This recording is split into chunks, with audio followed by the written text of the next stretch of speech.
오늘 말씀은 요한복음 8장 31, 38절 말씀이죠. 거기다가 진리를 알지니 진리가 너희를 자유케 하리라고 하는 본문 내용에 그 써있는 말씀을 가지고 제목으로 삼아봤습니다. 오늘 말씀은요, 진리만이 사람을 죄의 속박에서 벗어나게 해서 참 자유를 얻을 수 있게 해주신다고 하는 그런 내용의 말씀입니다. 근데 그런 내용의 말씀이 우리들이 읽다가 보면 조금 좀 이해가 좀 안 가는 그런 내용의 말씀들이 가끔씩은 나와요. 그래서 이 내용을 어디에다가 무슨 말씀을 하기 위해서 이런 내용을 말씀을 하셨나 하는 생각도 아마 들 때가 없지 않아 있으니까 그 말씀을 차근차근하게 좀 읽어드릴 텐데 또 말씀을 드릴 텐데, 그렇기 때문에 오늘은 좀 그 성경 구절이 많이 나옵니다. 그러니까 여러분들이 댁에 가셔서 읽어는 드리겠지만은 댁에 가셔서 또 한번 찾아보실 수 있다고 하신다면 여러분들이 그 노트에다가 써서 가져가시면 더욱 좋으실 수도 있을 테니까요. 그렇게 하시면 되겠습니다.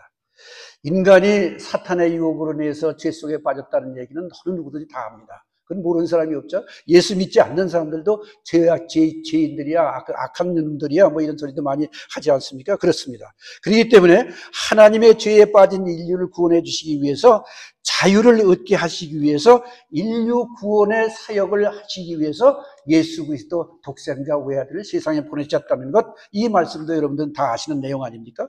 구약 시대에는요, 하나님께서 율법과 계명을 선포해 주셨어요. 그래서 율법하고 계명을 가지고 의가 무엇이며 죄가 무엇인지를 알아서 죄 속에 빠지지 말아라, 그런 내용으로 한 것이 구약 성경입니다. 여러분들이 다 아시는 얘기고요. 그래서 대개 이제 그런 말씀들을 아실 테니까 얘기됩니다.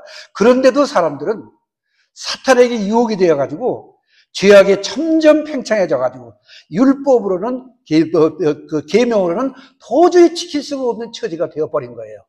그러다가 보니까, 그런데도 사람들은 그렇게 했는데도 불구하고 죄 속에 빠져버리니까, 그때 그래서 하나님께서는 당신의 둘도 없는 독생자 예수 그리스도를 세상에 인성을 입혀서 보내셨다. 인성이라고 하는 것은 어질인 자를 쓰기도 하고 사람인 자를 씁니다.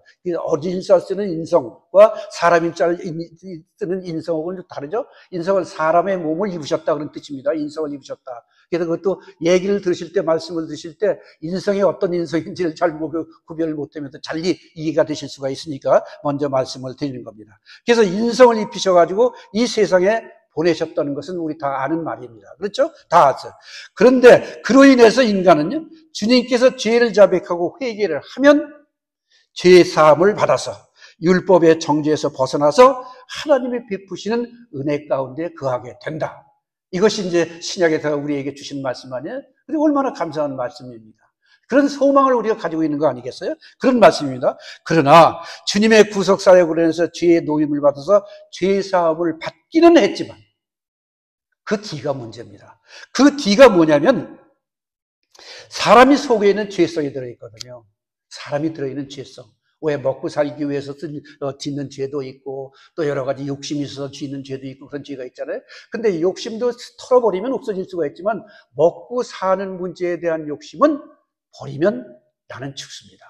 그 처지가 되죠. 육신을 가졌기 때문에. 그렇기 때문에 먹고 사는 욕심 정도는 가지고 있어야 마땅하지 않느냐 하는 것을 제가 지난번에도 한번 말씀을 드린 적이 없지 않아 있습니다. 맞습니다. 그렇기 때문에 그것이 있기 때문에 죄를 짓고 자복하기는 자복하면서 반복하면서 죄를 자복은 하기는 하지만 죄성 올무에 빠져서 벗어나지를 못할 때가 많이 있어요. 그건 저도 그렇고 여러분들도 그렇습니다. 솔직히 말해서 여기서 죄 안 짓고 사시는 분이 몇 분이나 있겠습니까? 없어요. 그렇지 않습니까? 그렇기 때문에 때에 따라서는 죄성에 빠졌다가 다시 회개하고, 죄성에 빠졌다가 다시 회개하고, 죄를 그냥 빠지고 사죄하고 빠지고 사죄하고 이런 일들이 너무나 많지 않습니까? 그렇기 때문에 그렇게 벗어나지 못했어요. 그렇기 때문에 사도 바울은 로마서 7장 24절에다가 뭐라고 얘기를 했냐면요, 이렇게 얘기했습니다. 오호라, 나는 곤고한 사람이로구나. 이 사망의 권세에서 나를 누가 구원해 줄 자가 있겠느냐라고 말씀을 했어요.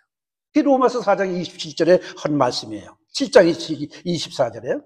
그런데 이런 아픔을 사도 바울뿐만 아니라 모든 사람이 공통적으로 느끼게 있는 것이 사실입니다. 참 열심히 하려고 그러는데 그게 안 돼. 어려워. 정말 어려워. 믿는다는 게 그렇게 쉬운 일이 아니야. 교회 들락날이 거리는 것만 믿는 게 아니야. 교회를 나가면 교회 말씀대로 하나님이 주신 말씀대로 살아야 되는데 그게 어렵단 말이야. 이렇게 얘기하는 분들이 계시거든요. 저도 그렇고요. 그런 것들 얘기를 합니다. 그렇기 때문에 우리 인간은요, 스스로 죄 짓는 문제를 해결할 수가 없어가지고 전능하신 창조주 하나님만이 인류를 죄악에서 벗어날 수 있게 하실 수 있는 사탄의 권세에서 구원하실 수 있는 능력을 가지시고 세상에 오셨다. 그 말인 거죠. 우린 잘 아시는 말씀 아닙니까? 그래서 주님은 말세에 세상에 다시 오셔서 인류 구원을 하실 모든 진리를 선포하신 말씀이 오늘 본문에도 나오는 얘기 아닙니까? 그렇습니다.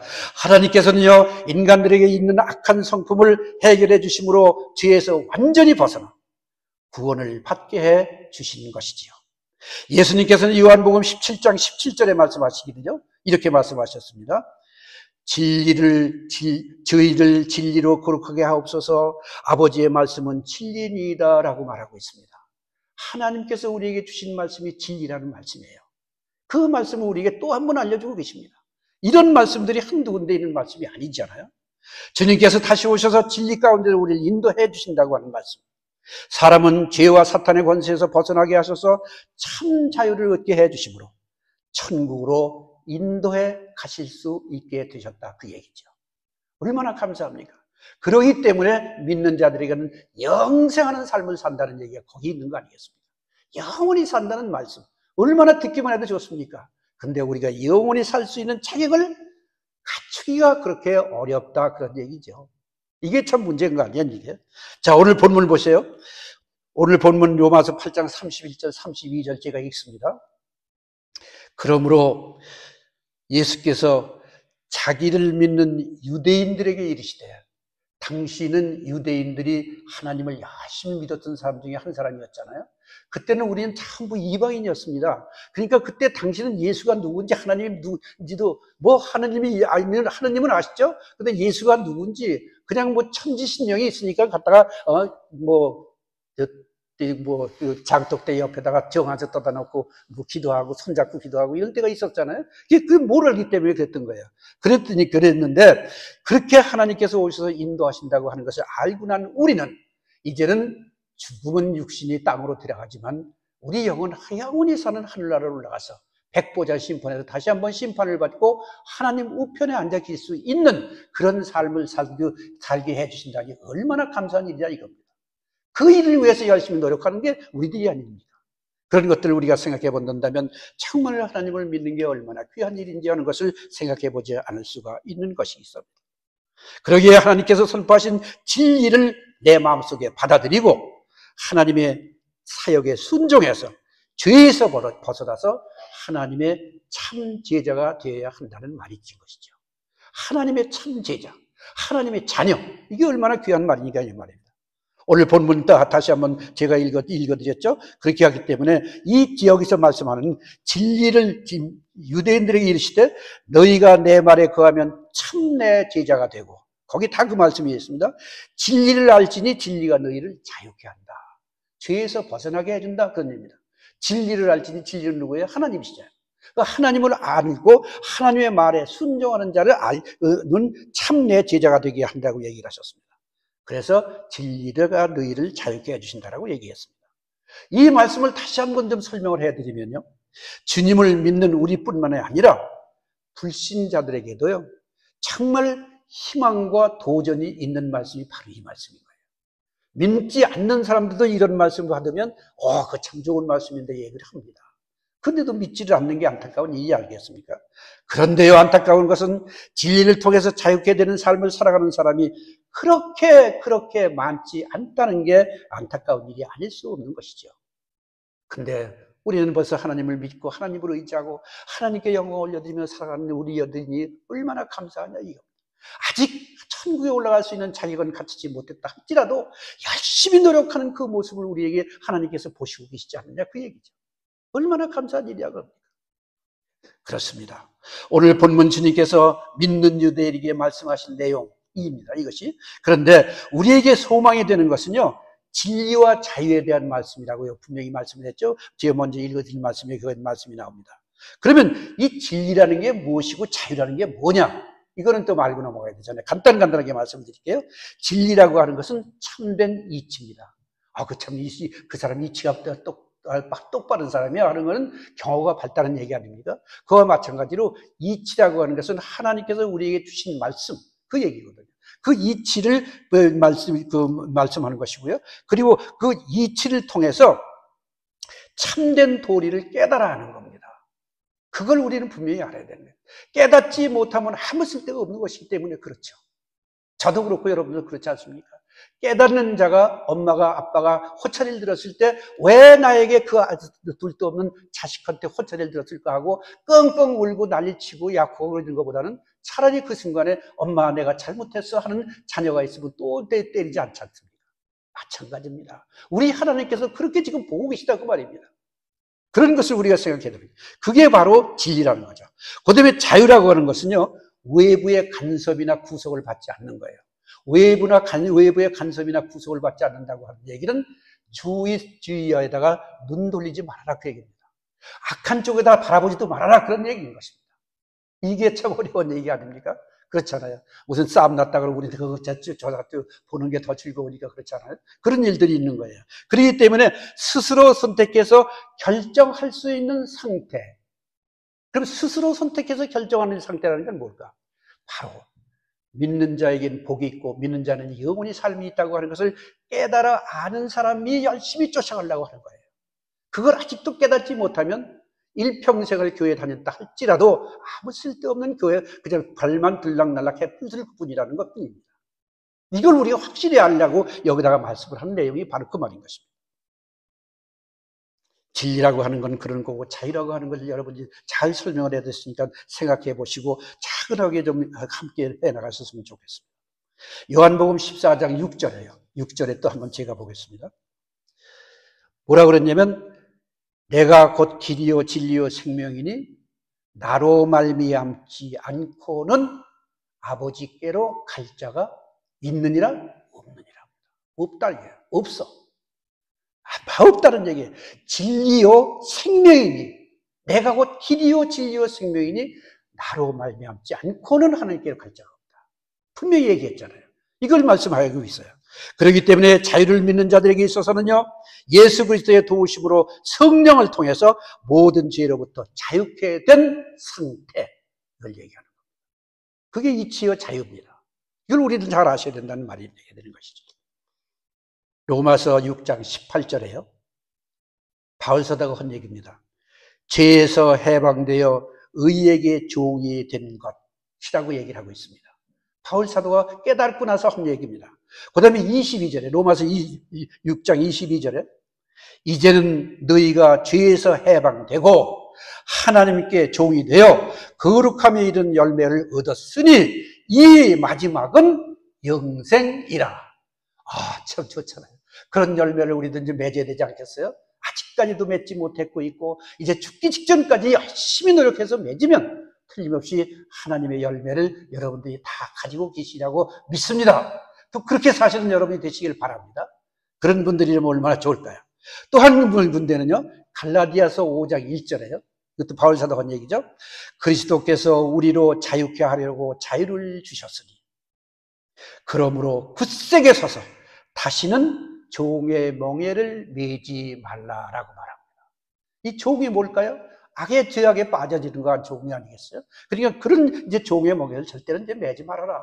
기왕에 알고 깨달았으면 이제 그게 나쁘다는 걸 알았다고 한다면 그쪽에서 빠져서는 안 되지 않겠느냐고 하는 얘기가 바로 그 얘기입니다.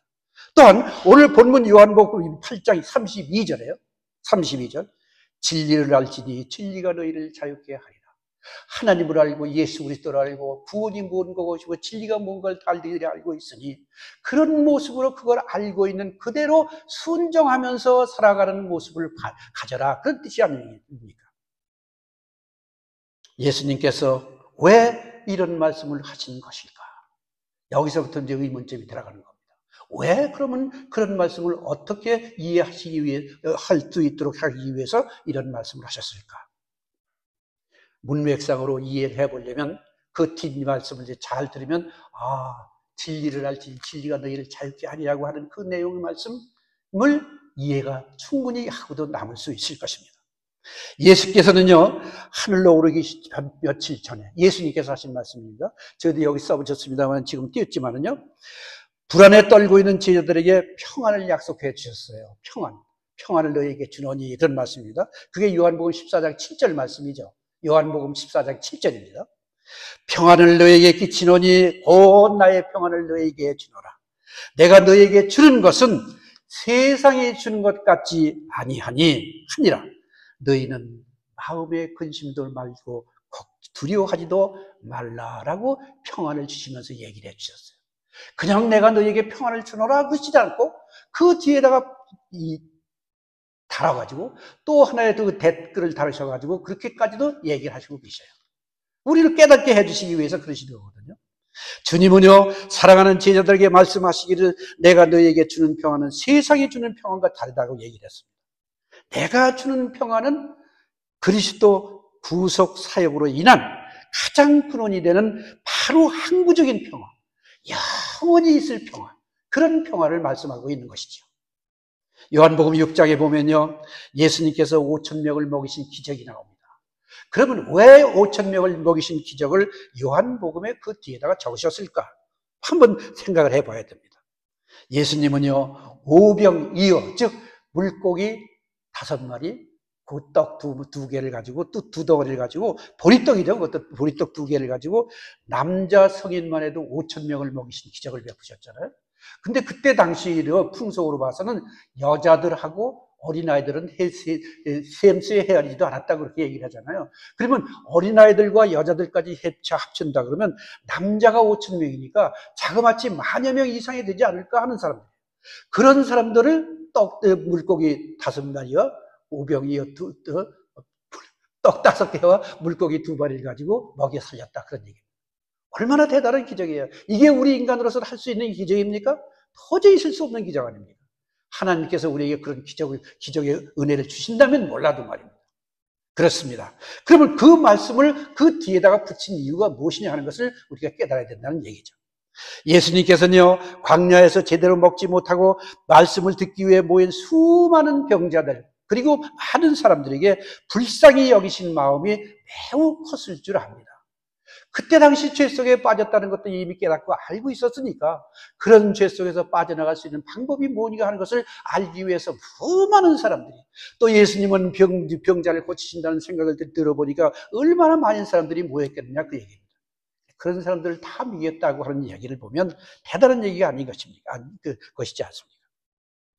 그렇게 말씀을 듣기 위해서 모인 백성들을 보고 얼마나 너무 불쌍히 여기시기 때문에, 그래서 그것은 바로 주님이 내가 바로 너희들이 먹고 마실 수 있는 떡이다라고 하는 것을 증명해 주기 위해서 그 말씀을 쓰신 거예요. 이 말씀, 여러분 아마 이 말씀을 들으시면 많이 아마 깨달으실 거예요. 왜냐하면 저희들이 1년에 몇 번씩 하는 성찬 예식을 보시면 여러분들이 예수의 피, 예수의 살을 먹고 예배를 드릴 때가 있지 않습니까?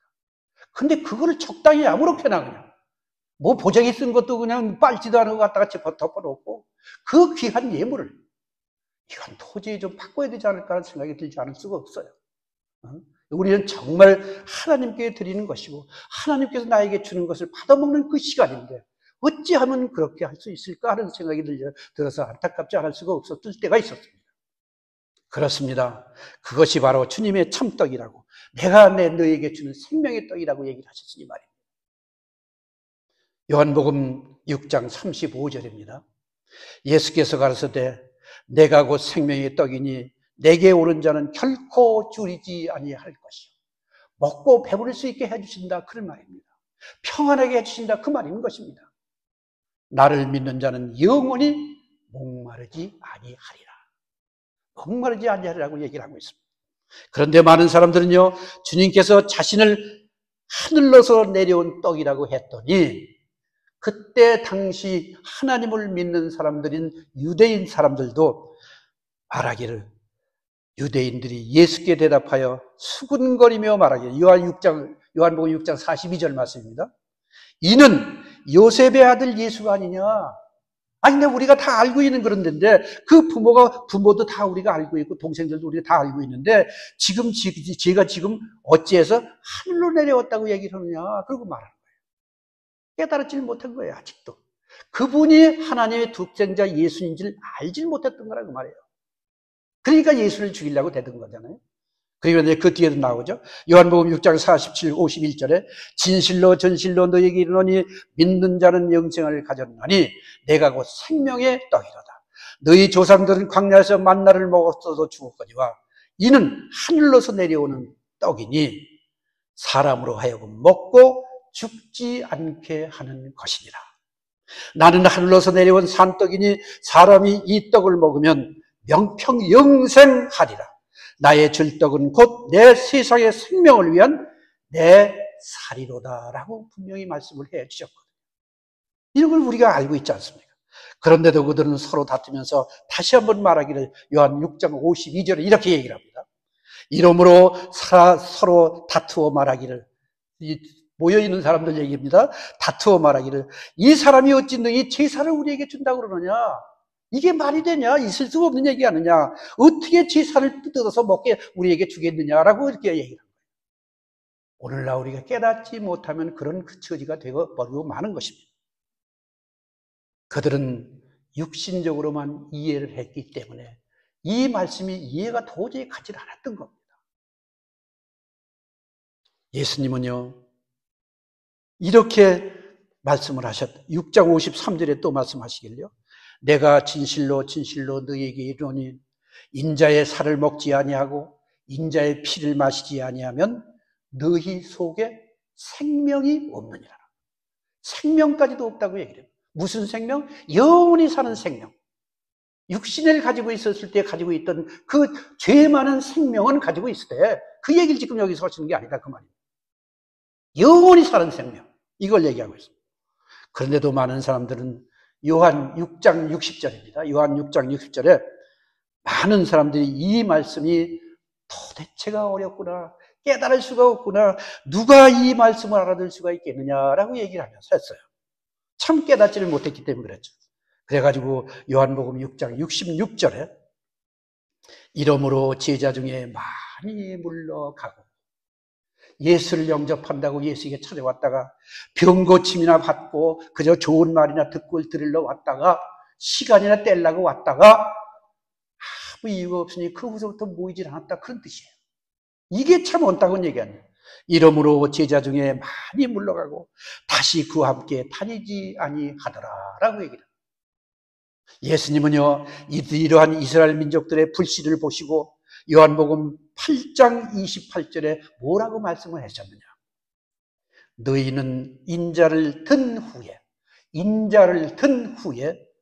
내가 그인 줄을 알고 또 내가 스스로 아무것도 하지 아니하고 오직 아버지께서 가르친 대로 이런 것을 말하는 줄도 알리라고 하셨습니다. 그렇다면 여기에 이 말씀을 이해하려면 무슨 말씀을 들을까요? 한번 들어보세요. 너희는 인자를 든 후에라고 하는 거기 내 말씀이 나오죠. 든 후에. 그 말씀은요, 주님이 앞으로 너희의 죄를 대신해서 십자가에 죽는 모습을 보여주려고 하는 그런 내용의 말씀을 지은 거예요. 그 말씀인 거예요, 이 말씀이요. 그걸 그들이 깨달을 수가 있겠습니까? 별로 깨닫기가 어려웠겠죠. 그렇지 않습니까? 그래서 오직 아버지께서 가르친 대로 나는 한다고 하면서 그 말씀을 하신 내용이 바로 그 얘기입니다. 그렇습니다.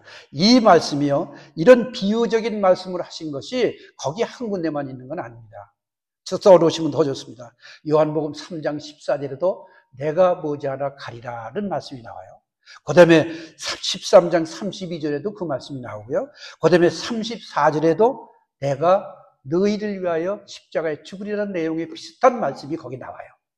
여러분들이 이런 것들을 봐신다면 한 번 얘기한 게 아니라 한 번, 두 번, 세 번씩이나 계속해서 얘기를 하고 계신 것을 우리 알고 있지 않습니까?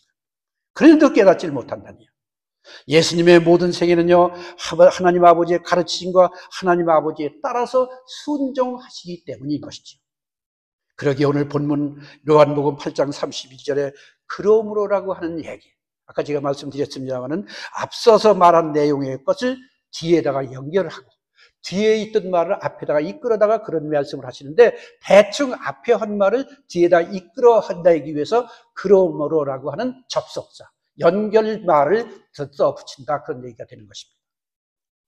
예수님께서는요, 하나님께서 보시는 메시아 그리스도이심이라고 하는 것, 하나님은 언제나 그분과 함께 하심을 깨닫고 믿게 되었음이라고 하는 그런 뜻 잊지 마시기를 바랍니다. 예수님께서는요, 자신을 믿는 유대인들에게 말합니다. 영적인 특권을 주셨는데 참 주님의 제자가 되고 진리를 알게 되므로 그 진리를 통해서 자유케 된다고 하는 진리를 알지니 진리가 너희를 자유케 하리라고 하는 그런 내용의 말씀을 유대인들에게 주었다 그 말입니다. 그런데 유대인들에게 주었다는 이야기가 뭘까요? 바로 그분들을 그렇게 사랑해 주셔서 그가 이제 머지않아 곧 그렇게 되기를 원하는 마음으로 주셨다는 얘기가 되는 것입니다. 그러면 누가 그리스도의 제자가 될 수 있을까요? 그것은요, 그리스도의 말씀에 거하는 자입니다. 그리스도의 말씀에 거하는 자. 반드시 그리스도의 말씀에 거하고 그 말씀대로 따라 살려고 애쓰는 모습을 가진 자를 얘기하는 겁니다. 그리스도의 말씀에 거한다는 건요, 그분의 말씀을 믿는 것을 말하는 겁니다. 믿지 않으면 아무 쓸데가 없기 때문이지요. 그분이 약속하신 그리스도시요 살아계신 하나님의 아들이심, 즉 마태 16장 16절, 마태 16장 16절입니다. 내가 곧 길이요 진리요, 죄송합니다. 주는 그리스도시요 살아계신 하나님의 아들로서 길과 진리와 생명이 되심이라고 하는 것입니다. 길과 진리와 생명이 되신 하나님을 우리는 믿고 있다 그 말입니다. 근데 그 말씀을 듣지 않는다? 그 말씀을 깨닫지 못한다? 문제가 있는 거 아니냐 그 얘기죠. 그리고 요한복음 14장 6절은요. 내가 곧 길이요 진리요 생명이니 나로 말미암지 않고는 아버지께로 올 자가 없느니라고 분명하게 말씀을 하셨으니까 말입니다. 요한복음 14장 14절은요.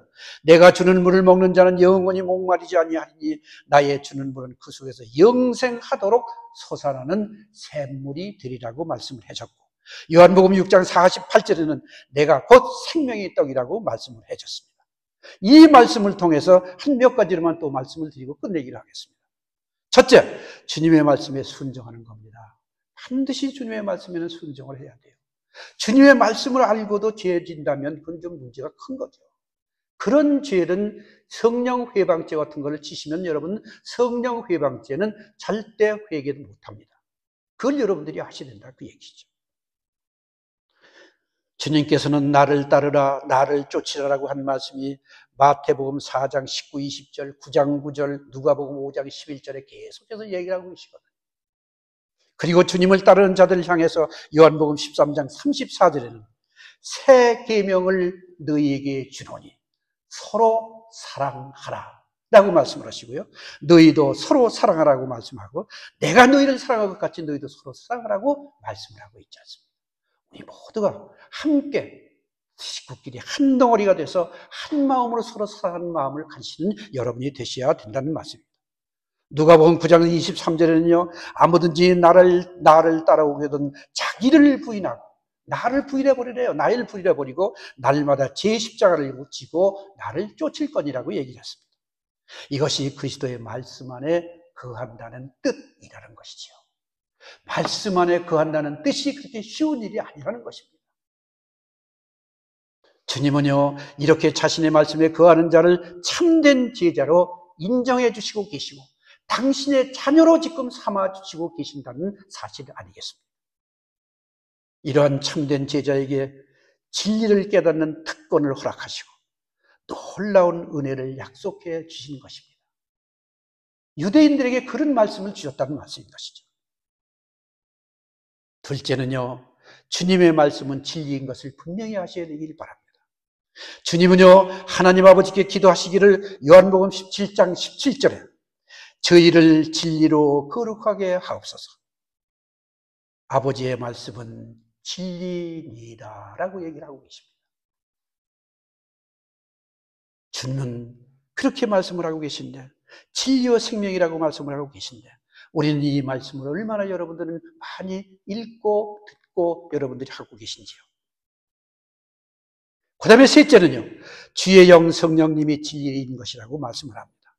주님은요, 제자들에게 자신이 이제 떠날 것과, 떠난다고 하는 건 이제 예수님께서 하늘나라로 올라가신다는 말씀이죠. 떠날 것과 성령을 보내주실 것을 약속해 주셨습니다. 그 말씀이 요한복음 14장 16절, 17절에 나오는 말씀입니다. 읽어드리겠습니다. 내가 아버지께 구하겠으니 그가 또 다른 보혜사를 너희에게 주사 영원토록 너희와 함께 있게 하시니 저는 진리의 영이라 세상은 능히 저를 받지 못하나니 이는 저를 보지도 못하고 알지도 못함이라.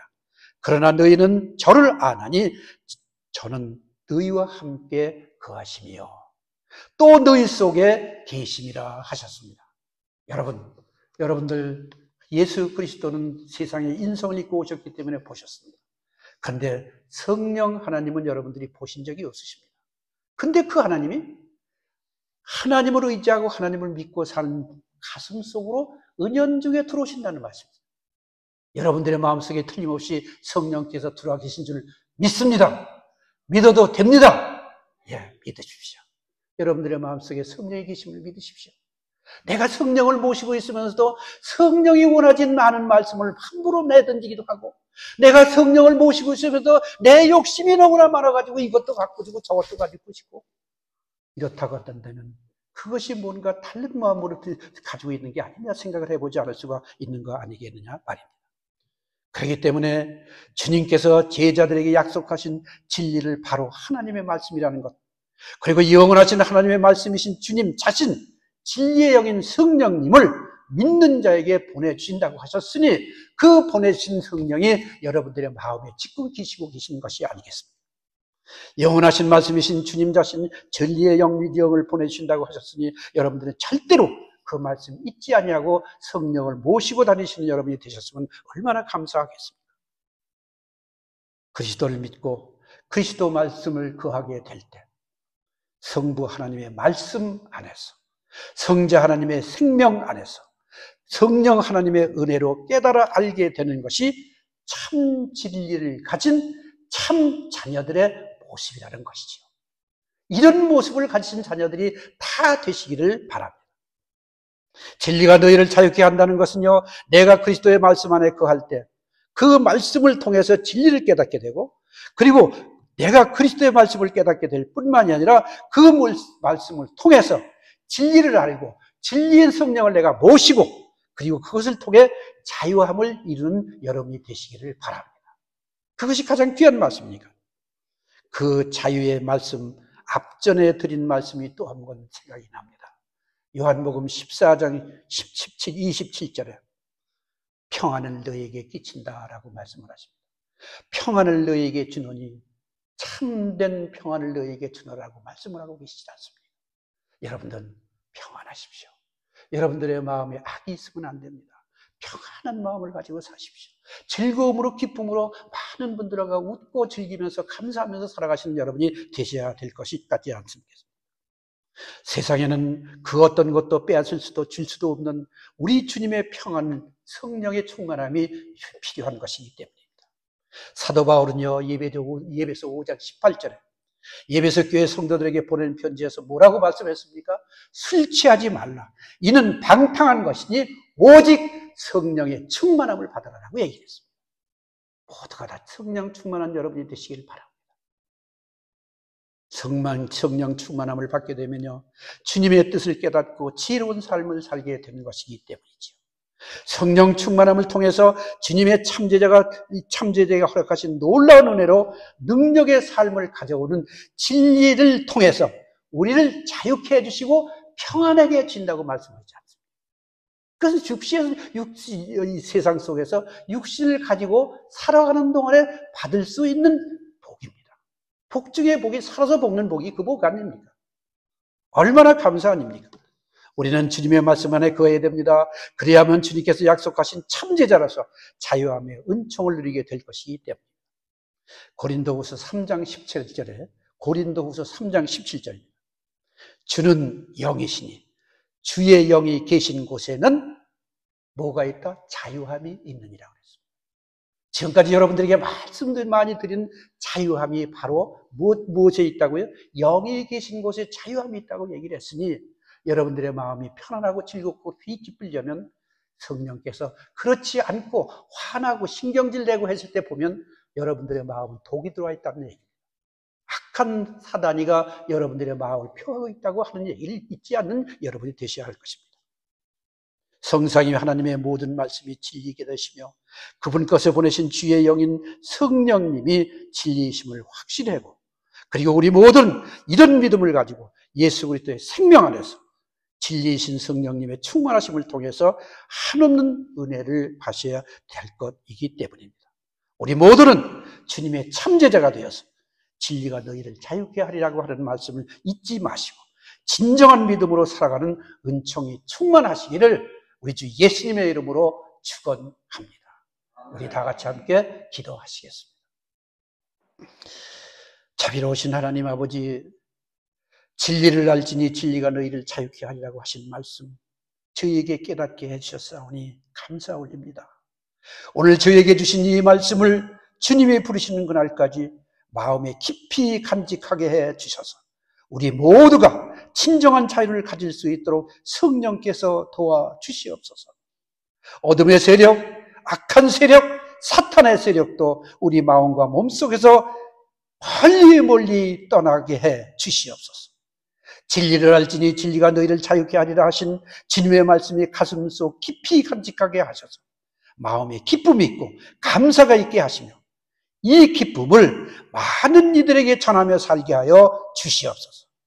성삼위 하나님께 감사와 경배와 존귀를 올려드리며 거룩하신 우리 주 예수님의 이름으로 기도 올리옵나이다. 아멘.